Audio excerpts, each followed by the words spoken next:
Clint Eastwood ha cautivado al público durante décadas con su mirada intensa y su carácter inquebrantable, pero lejos de la gran pantalla ha permanecido como un libro cerrado, hasta ahora. Desde sus inicios como estrella emergente hasta sus opiniones políticas y sus caóticas relaciones personales, Clint Eastwood sigue intrigándonos y sorprendiéndonos a todos. Prepárate para hacer añicos lo que hasta ahora pensabas de él, mientras desvelo las verdades sin filtro de esta entrevista única con una leyenda viva. La entrevista. En una entrevista grabada hace un tiempo, el actor y director estadounidense Clint Eastwood se sincera sobre algunas de sus relaciones pasadas, entre ellas con la vibrante Sondra Locke. Clint Eastwood y Sondra Locke se conocieron en 1972 durante el rodaje de El forajido Josey Wales. Su química era innegable, tanto dentro como fuera de la pantalla, dando lugar a una relación que duró más de una década. Eastwood y Locke trabajaron juntos en 6 películas, entre ellas The Gauntlet e Impacto Súbito, en las que su dinámica en la pantalla reflejaba su conexión en la vida real. Los fans adoraban su relación, a pesar de que no era de dominio público, que ambos estaban liados con otras personas. Locke, en sus memorias de 1997, The Good, The Bad and The Very Ugly, el bueno, el malo y el feo, escribió que Eastwood y ella se sintieron atraídos el uno por el otro al instante. Tampoco importaba que ambos estuvieran liados con otras personas. Locke mantenía un matrimonio platónico con su mejor amigo gay, Gordon Anderson, al que conocía desde la adolescencia, mientras que Eastwood estaba casado con una mujer con la que no vivía y a la que, al parecer, apenas veía. Parecía que estaban enamorados, pero entre bastidores su relación era rocambolesca y estaba llena de bastantes conflictos. La ruptura entre Eastwood y Locke fue turbia y muy sonada. Locke acusó a Eastwood de controlador y manipulador. Mientras Locke se encontraba en las primeras fases del rodaje de la película Impulse, protagonizada por Teresa Russell, afirmó que Eastwood la había llamado para informarle de que quería que se mudara de su casa de Bel Air. Locke, confusa, le suplicó que lo reconsiderara. Él accedió, diciéndole que debían aplazar las conversaciones sobre la ruptura hasta que terminara el rodaje de Impulse. Pero cuando volvió a casa, habían cambiado las cerraduras y guardado sus pertenencias. En una entrevista, cuando le preguntaron qué pensaba de lo que había hecho Eastwood, dijo: «Tenía todo el derecho, si no me quería, a poner fin a la relación, pero no tenía derecho a tratarme así». Ahí es donde se traza la línea con Clint. Él tiene todos los derechos y tú, ninguno. Eastwood, por su parte, cuando le preguntaron por qué había puesto fin a la relación, señaló como motivo el matrimonio de Locke con Gordon Anderson.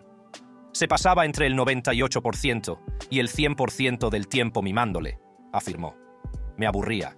Llega un momento en que dices, quiero una relación normal en la vida, quiero una chica para mí». En 1989, ella le demandó por pensión alimenticia, afirmando que él le había prometido mantenerla de por vida. La batalla legal fue intensa y amarga. Ella acusó a Eastwood de malos tratos y afirmó que él había intentado obligarla a abortar 2 veces y a someterse a una operación de esterilización. Todas estas alegaciones fueron negadas por Eastwood, que argumentó que la demanda de Locke era infundada y carente de mérito, ya que se refería a ella simplemente como su compañera de piso ocasional. Al final, tras una larga batalla contra el cáncer de mama, Locke llegó a un acuerdo con Eastwood, haciéndose con la propiedad de una casa comprada por $300,000 Eastwood, $450,000 en ganancias no pagadas de la productora de Eastwood y un acuerdo de producción y dirección con Warner Bros. A petición de ella. Aunque parecía que Locke había encontrado oro con este acuerdo, más tarde descubrió que el trato con Warner era falso, ya que le habían pagado $1.500.000 y tenía una oficina en el terreno del estudio, pero casi todos los proyectos que les había presentado fueron rechazados. Tras enterarse de que fue Eastwood, en lugar de Warner, quien envió el dinero, presentó una demanda por fraude contra él. Eastwood declaró que financió el acuerdo para apoyar a Locke y que sus motivos eran buenos. Ella no se creyó nada de eso. Cuando el asunto llegó a juicio en 1996, Eastwood insistió en que la demanda era una estafa y acusó a Locke de manipular su diagnóstico de cáncer para ganarse la simpatía del jurado. Ambos afirmaron haber ganado y finalmente llegaron a un acuerdo extrajudicial por una suma de dinero que no se reveló. Mientras promocionaba su libro en 1997, Locke confesó que ojalá hubiera entendido antes quién era él. Me siento como, Dios mío, he perdido tanto tiempo. Su libro, dijo, era su intento de contar su propia versión de la historia y reivindicar una narrativa que la había pintado como una obsesionada cazafortunas. Tenía una vida antes de Clint y pretendo tenerla después, dijo. La carrera de Locke nunca se recuperó y ella dijo en 2013 que creía que estaba en la lista negra como resultado de sus problemas con Eastwood. Nadie quería ponerse en su contra, dijo en una entrevista. ¿Por qué involucrarse? Siempre creeré que tenía muchos admiradores en las altas esferas, pero no estaban dispuestos a jugársela. Eso es muy de esperar en Hollywood. A pesar de su larga relación, Eastwood nunca se casó con Locke. Circulan varias teorías sobre por qué evitó el matrimonio. Algunos sugieren que temía el compromiso, mientras que otros creen que quería mantener el control sobre su vida personal. La propia Locke acusó a Eastwood de infidelidad, afirmando que había tenido numerosas aventuras durante el tiempo que estuvieron juntos.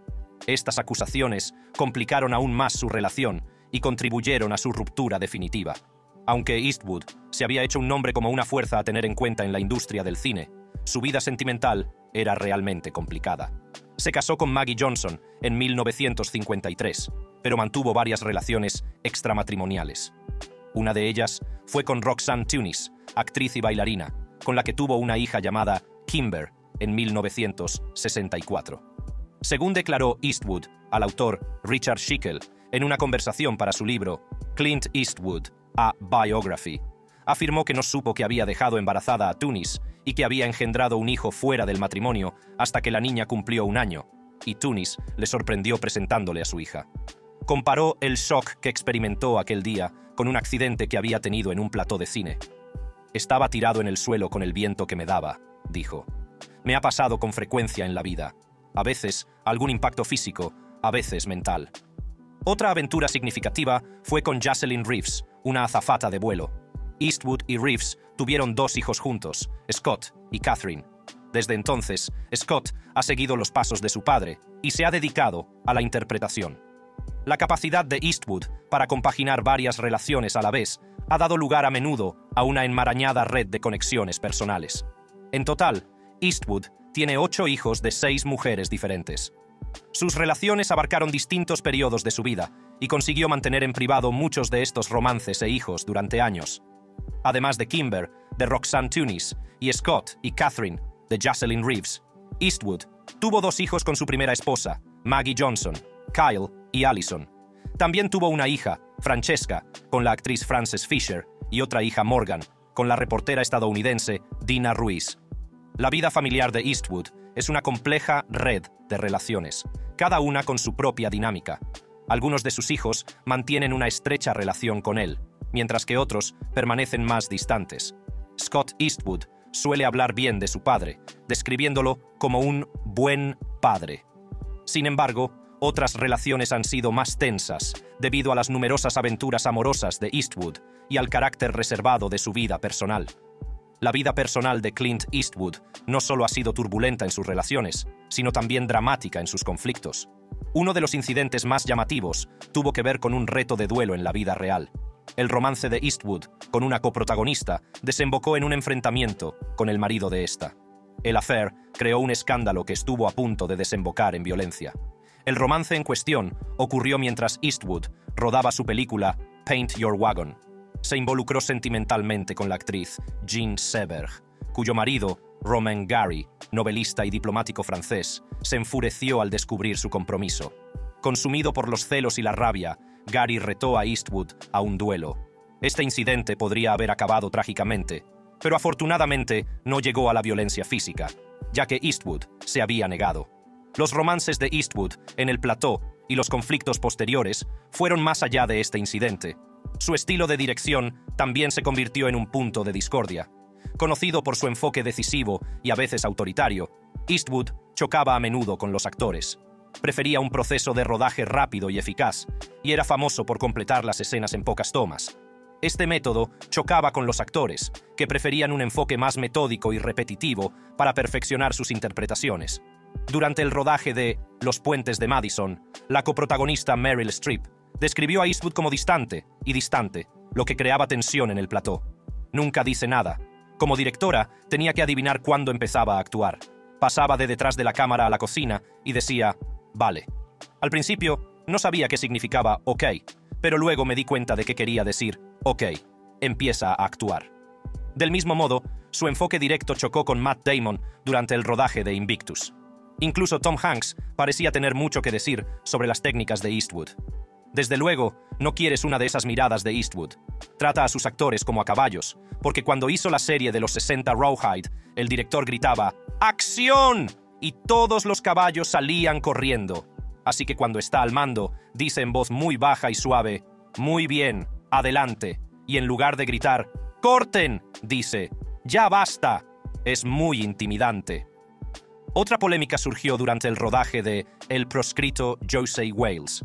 Dirigida inicialmente por Philip Kaufman, Eastwood asumió la dirección tras desacuerdos con Kaufman. Esto provocó tensiones en el reparto y el equipo, pero la visión de Eastwood como director prevaleció. La película se convirtió en un clásico, aunque la confusión entre bastidores era bien conocida en Hollywood. Este incidente llevó al Sindicato de Directores de Estados Unidos a implantar la regla Eastwood, que impide a un actor o productor despedir al director y hacerse cargo del papel. Las controvertidas opiniones de Clint. Clint Eastwood siempre ha sido una figura polémica, no solo en su vida personal, sino también en sus declaraciones públicas y opiniones políticas. Uno de los casos más notables fue su entrevista con Esquire en 2016. En esta entrevista, Eastwood defendió al entonces candidato presidencial Donald Trump, que había hecho varios comentarios incendiarios y racistas durante su campaña. Ha dicho muchas tonterías, igual que todos, ambos bandos. Pero todo el mundo, la prensa y todo el mundo, dice, «Oh, bueno, eso es racista, y hacen un gran judú de ello», comentó Eastwood. «Supéralo, joder. Es un momento triste de la historia», aconsejó. Eastwood desestimó las críticas a los comentarios de Trump como un signo de la creciente generación coño del país, a la que describió como demasiado sensible y políticamente correcta. Argumentó que la gente se apresuraba a tachar a los demás de racistas o sexistas sin entender el contexto. Esta defensa de Trump provocó una reacción violenta. Muchos criticaron a Eastwood por excusar y normalizar el comportamiento racista. Los comentarios revelaron una faceta de Eastwood que separó a una parte de su base de fans, que se sentían incómodos con su desestimación de graves problemas de racismo y sexismo. A pesar de la controversia, Eastwood no se disculpó y mantuvo su postura sobre la corrección política y la libertad de expresión. Otro momento significativo y polémico en la vida pública de Eastwood fue su discurso en la Convención Nacional Republicana de 2012. Eastwood subió al escenario para pronunciar un discurso sin guión, en el que se dirigió a una silla vacía que representaba al entonces presidente Barack Obama. «Tengo al señor Obama sentado aquí, y él iba a hacerle un par de preguntas. Pero, ¿sabes sobre...? Recuerdo hace 3 años y medio, cuando el señor Obama ganó las elecciones. El discurso pretendía criticar las políticas y el liderazgo de Obama, pero la extraña naturaleza de la actuación de Eastwood eclipsó su mensaje. El discurso de la silla vacía de Eastwood se convirtió rápidamente en un momento viral, provocando el ridículo y la confusión generalizados. Muchos consideraron el espectáculo desconcertante e inapropiado para una convención política. El discurso desvió la atención del mensaje de la Convención Nacional Republicana y se convirtió en el centro de atención de los medios de comunicación y del público. Mientras que algunos elogiaron a Eastwood por su audacia y su enfoque teatral, otros lo consideraron un paso en falso que socavó su credibilidad. En su controvertido apoyo a Donald Trump frente a Hillary Clinton en las elecciones presidenciales de 2016, Clint Eastwood adujo una razón poco convencional para justificar su preferencia. Eastwood comentó que la voz de Clinton era difícil de escuchar durante 4 años, una afirmación que muchos consideraron trivializadora y despectiva. Este comentario suscitó críticas por su aparente enfoque en cualidades superficiales más que en cuestiones políticas sustanciales. Temía que Hillary Clinton siguiera los pasos de Obama. Ha habido demasiadas cosas raras a ambos lados del pasillo. Ha ganado mucha pasta siendo política. Yo dejé pasta para ser político. Estoy seguro de que Ronald Reagan dejó pasta para ser político. La preferencia de Eastwood por Trump también tenía su origen en su desdén por lo políticamente correcto y en su creencia de que Trump, a pesar de su descaro, sacudiría el statu quo. Su apoyo inicial a Donald Trump en 2016 se produjo en un momento en el que muchos estadounidenses estaban frustrados con el establishment político. La personalidad ruda y sensata de Eastwood encajaba con el atractivo de Trump. Su comentario sobre la voz de Hillary Clinton, que la gente criticó por sexista y por centrarse solo en cosas superficiales, mostró su oposición general a ser políticamente correcto. Su apoyo a Trump fue visto como alineado con un deseo de liderazgo directo y sin mancha. Sin embargo, en 2020, la postura política de Eastwood mostró signos de cambio. En una entrevista con el Wall Street Journal, expresó su preferencia por Mike Bloomberg frente a Donald Trump en las elecciones presidenciales de 2020, al afirmar: "Lo mejor que podríamos hacer es meter a Mike Bloomberg". Eastwood elogió el enfoque práctico y la experiencia empresarial de Bloomberg, lo que sugiere una preferencia por un estilo de liderazgo más comedido y competente, al tiempo que criticó el comportamiento de Trump. Afirmó que le gustaría que Trump actuara de una manera más gentil, sin tuitear e insultar a la gente. Personalmente me gustaría que no llegara a ese nivel. Esto supuso un gran cambio con respecto a su anterior apoyo, destacando la frustración de Eastwood con la falta de decoro de Trump y la naturaleza caótica de su presidencia. En medio de todo el caos político, 2020 fue un año marcado por mujeres valientes que se atrevieron a alzarse y decir sus verdades, dando lugar al movimiento número Me Too. En una entrevista, Clint Eastwood abordó el movimiento Shim Me Too, ya que afirmó que el comportamiento sexual depredador era muy frecuente en la industria cinematográfica, remontándose a la década de 1940. Fue muy prolífico allá por los años 40 y 50, dijo, y añadió. Y en los 60, 70, 80, 90, 100, 110, 120, 1080,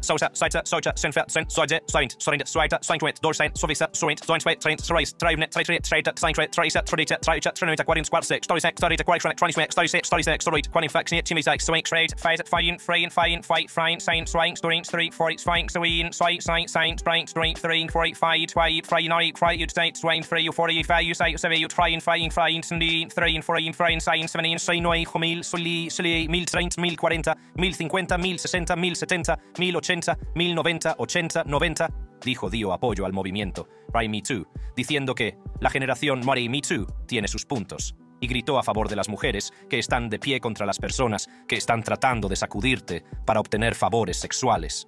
Las elogió por ser capaces de hablar y defenderse, pero vale la pena recordar que se trata de un hombre que no ha tenido el mejor historial en lo que respecta a sus relaciones con las mujeres, ya que había sido acusado de abuso en el pasado y también es conocido por apoyar a hombres con denuncias de abuso sexual amontonadas sobre ellos.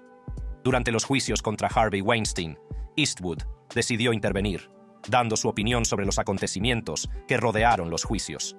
Eastwood dijo que, aunque no defiende a Harvey Weinstein, le preocupa que las acusaciones contra hombres puedan afectar a la presunción de inocencia, no solo en derecho, sino en filosofía. Argumentó que, en algunos casos, se aceptan acusaciones sin pruebas suficientes, lo que conduce a lo que él considera consecuencias injustas para el acusado. Esta sutil postura ponía de manifiesto la compleja visión que Eastwood tenía del movimiento, reconociendo su importancia al tiempo que advertía contra posibles excesos. Personaje incomprendido. Los medios de comunicación suelen retratar a Clint Eastwood como una figura dura y sin pelos en la lengua, pero él ha hablado con frecuencia de ser un incomprendido. Eastwood cree que su imagen de tipo duro, cultivada a través de papeles en películas como Harry el Sucio y El Bueno, El Feo y El Malo, ha eclipsado su lado más sutil y reflexivo. En su opinión, esta imagen pública ha dado lugar a interpretaciones erróneas de sus opiniones y acciones. La carrera de Eastwood en Hollywood abarca décadas, durante las cuales ha interpretado diversos papeles que contribuyen a su imagen ruda. Sin embargo, también ha dirigido y protagonizado películas que muestran su lado más reflexivo y sensible. Películas como Los Puentes de Madison y $1 Million Baby revelan una profundidad y complejidad que a menudo el público no percibe. Eastwood ha expresado su frustración por el hecho de que sus reflexivas contribuciones como cineasta y actor a veces se pasen por alto en favor de sus papeles más emblemáticos de tipo duro. Esta sensación de incomprensión se extiende a sus comentarios políticos y sociales. Las declaraciones de Eastwood se consideran a menudo contundentes y controvertidas, pero él cree que se basan en una reflexión profunda. Sus sutiles opiniones sobre el movimiento número Me Too, sus cambiantes apoyos políticos y sus elecciones como director apuntan a un hombre que se resiste a ser encasillado. La frustración de Eastwood con los medios de comunicación proviene de la creencia de que a menudo simplifican y sensacionalizan sus palabras, ignorando el contexto más amplio y los aspectos de su personalidad que requieren contemplación. La compleja personalidad de Eastwood se refleja en su variada obra y en sus declaraciones públicas. Su defensa de diversas causas sociales, su visión crítica de lo políticamente correcto y su reflexivo enfoque del cine revelan a un individuo polifacético. Esta interpretación errónea de su persona también se traslada a las interpretaciones de sus películas. Una de sus películas más destacadas, American Sniper, suscitó un gran debate sobre la información que intentaba transmitir. Muchos tenían opiniones diversas sobre el contenido de la película. Para algunos de izquierdas, American Sniper glorifica una guerra injusta y rinde homenaje a un asesino sin remordimientos, con una visión simplista del mundo de buenos contra malos. Sin embargo, ninguna de estas interpretaciones es exacta, según los productores de la película. En las entrevistas que siguieron al estreno de la película, Clint Eastwood, el guionista Jason Hall y el protagonista Bradley Cooper han expresado su descontento por los intentos de dar un significado político a lo que consideran principalmente un retrato del francotirador de los Navy SEAL Chris Kyle en la vida real y del impacto que tuvo en él la guerra de Irak. La película, desde luego, no tiene nada que ver con ningún partido, político, ni con nada, declaró Eastwood a un medio de comunicación. Estos tipos, que son soldados profesionales, personal de la Marina o lo que sea, entran por una razón determinada, y no hay ningún aspecto político en ella, aparte del hecho de que en las zonas de guerra ocurren muchas cosas. Eastwood sostiene que la película no es un comentario sobre la política de la guerra de Irak, sino más bien una descripción de las experiencias de soldados, como Kyle. Bradley Cooper, que interpreta a Chris Kyle, también se hizo eco de estos sentimientos. Para mí, y para Clint, esta película siempre fue un estudio de personajes sobre la difícil situación de un soldado, declaró Cooper al Daily Beast. Destacó que la intención era centrarse en el viaje personal y las luchas de Kyle, no servir como una declaración política. Pero no puedo controlar cómo la gente va a utilizar esta película como herramienta, o lo que elijan, para argumentar. Así pues, el legado de Clint Eastwood es a la vez sencillo y complejo. Su icónica imagen de tipo duro es solo una faceta de un hombre que lleva décadas comprometiéndose con el mundo a través de sus películas y sus comentarios públicos. Su capacidad para provocar la reflexión y el debate garantiza que seguirá siendo una figura atractiva, tanto en la industria del entretenimiento como en el debate cultural en general. La capacidad de Clint Eastwood para decir lo que piensa y suscitar el debate no se limita a las campañas políticas y a sus películas, ya que a lo largo de su vida ha hablado una y otra vez de su postura sobre el derecho a las armas. Conocido por sus icónicos papeles en películas del oeste y de acción, en las que las armas de fuego suelen ocupar un lugar central, la defensa de la Segunda Enmienda por parte de Eastwood está en consonancia con su personaje en pantalla. Cree firmemente en el derecho a portar armas y posee armas de fuego desde hace muchos años. Esta postura ha suscitado un gran debate, especialmente en un momento en el que Estados Unidos se enfrenta a un aumento de la violencia armada. El apoyo de Eastwood al derecho a las armas se basa en su creencia en la libertad individual y la responsabilidad personal. Defiende que los ciudadanos respetuosos de la ley deben tener derecho a defenderse. Este punto de vista suele ir unido a su imagen de tipo duro y autosuficiente, que ha cultivado durante décadas interpretando a personajes duros que a menudo dependen de sus armas de fuego. Sin embargo, a medida que aumenta la violencia armada en Estados Unidos, los críticos se preguntan si un apoyo tan firme a la posesión de armas es apropiado o responsable en el contexto actual. De hecho, Clint ha apoyado ciertas medidas de control de armas, haciendo hincapié en la importancia de mantener las armas lejos de las manos equivocadas. En una ocasión declaró: "Creo que es muy importante que las armas no caigan en manos equivocadas". Su punto de vista coincide con el de la mayoría de la población sobre la necesidad de tomar medidas para evitar que las armas de fuego caigan en manos de quienes podrían hacer un mal uso de ellas. La opinión de Eastwood sobre el control de armas muestra su habitual mezcla de sentido común y humor. Dijo: "Tengo una política muy estricta de control de armas. Si hay un arma cerca, quiero tenerla bajo control". Este comentario explica su creencia en la responsabilidad y el control personales en lo que se refiere a las armas de fuego, poniendo de relieve su preferencia por la responsabilidad individual frente a las amplias medidas reguladoras. La opinión de Eastwood sobre los derechos de las armas quedó patente durante una visita a Washington, D.C. en 2012, donde continuó compartiendo sus opiniones sobre las armas de fuego. «Soy un gran creyente en la seguridad de las armas de fuego, y les dejo con esta historia», dijo. Eastwood relató entonces una anécdota humorística sobre una mujer de mediana edad a la que dio el alto un agente de policía. El agente, al percatarse de su permiso de armas ocultas, le preguntó si tenía alguna pistola.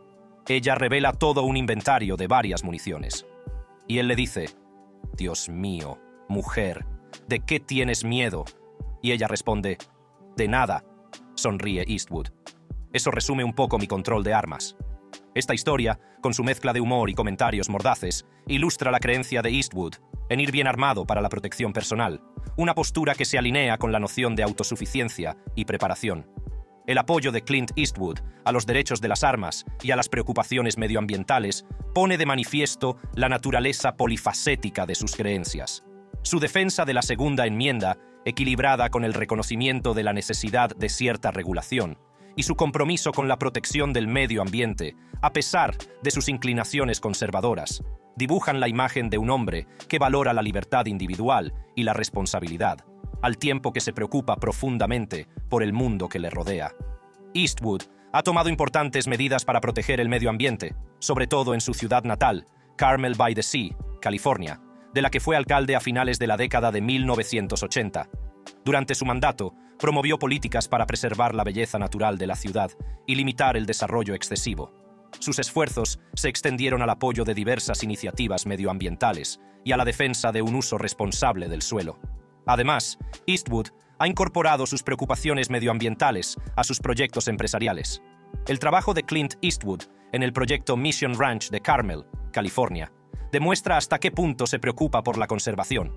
El rancho tiene una larga historia que se remonta al siglo XIX, y Eastwood quería salvarlo. Transformó la propiedad en un hotel de lujo al tiempo que preservaba su entorno natural y sus edificios históricos. Este proyecto pone de relieve su creencia en equilibrar el desarrollo con la protección del medio ambiente. La defensa del medio ambiente de Eastwood a veces parece contradecir sus afiliaciones políticas, de tendencia conservadora. Sin embargo, esta aparente contradicción pone de relieve la complejidad de sus puntos de vista. La postura ecologista de Eastwood está impulsada por una preocupación práctica por preservar el mundo natural, que se alinea con su amor por el aire libre y sus experiencias personales viviendo cerca de la naturaleza. En algunas entrevistas, Eastwood ha expresado su frustración por la naturaleza binaria de las conversaciones políticas, en las que la gente se ve obligada a elegir un bando sin dejar lugar a posturas sutiles. Su apoyo tanto al derecho a las armas como a la conservación del medio ambiente refleja esta frustración.